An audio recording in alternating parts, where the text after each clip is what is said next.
Hello, HCG peeps. It's your girl MJ getting on here on a Saturday night. I'm rocking on my rocking chair and I just got out of my detox bath.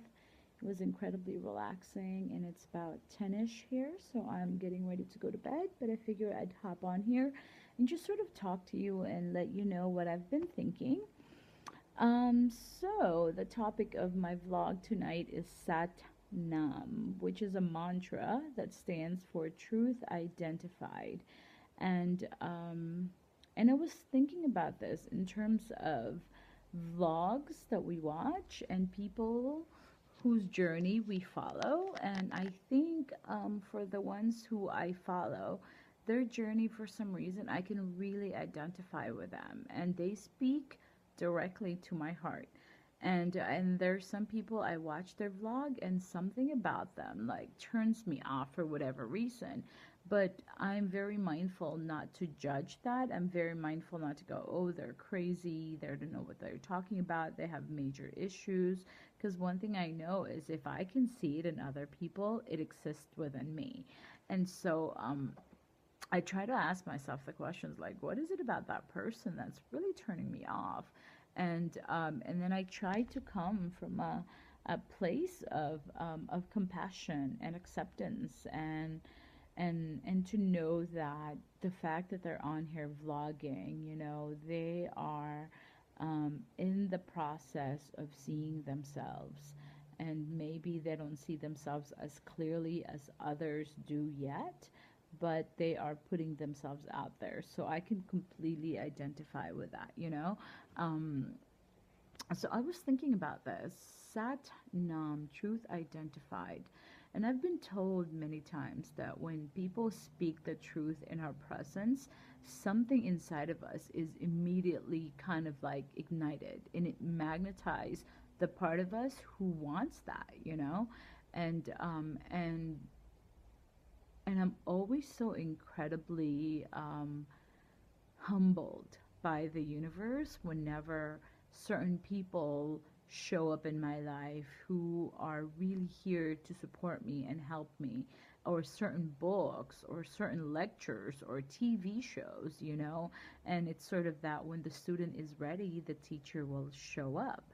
And the learning and the shift in perception can happen anywhere at any time, and that the universe or God has a way of really bringing us exactly what we need. Sometimes not always what we want, but what we need. And I know for me, it always show up in terms of books. I don't know what it is about that, but I'm a firm believer that when the book is ready for me to read, I'll just read it. And luckily enough for me, I really genuinely enjoy reading books. And so this started happening more frequently, I think, as soon as I got out of high school. And then once I left home, to live my life with my husband and travel, it really started happening at like a really, really intense, fast pace. And I remember I was watching Oprah Winfrey's show one time, and she had Ellen DeGeneres on there, and they were kind of conversing in passing, not even like promoting this, through the show. And Oprah had just kind of mentioned, oh, yeah, you've read Conversations with God, and Ellen DeGeneres said, oh yeah, I have, and it like changed my life, blah blah blah, and that's all they had said. And I remember I heard that. And then I went, what? What changed life? What books? And so immediately I ran to Barnes and Noble, near my house, and sure enough, they had the series, and started reading that series, and literally blew my mind, like blew my mind. And ever since then, my perception shifted, my way of being in the world shifted. Um, and then soon after that, I came across Gary Sukov's Seed of the Soul. And for those of you who aren't familiar with him, you have to look him up. He's incredible. And recently, Oprah actually interviewed him for her Super Soul Sunday, and they're celebrating 25 years of the book, being out. And Gary Sukov, coming from a very scientific background, it had more of like a quantum physics approach to living. And in it, he talks about like external power, things outside of us that we try to grab a hold of in order to make us feel better or loved or validated. You know, things such as like our job title, the kind of car that we drive, our sexual partner, our friends, the group we hang out with, where we live, like things that are external that we um, think is somehow going to make us feel happy and going to validate our existence, you know. And the thing with external powers are they're never meant to do that. They're just not, you know.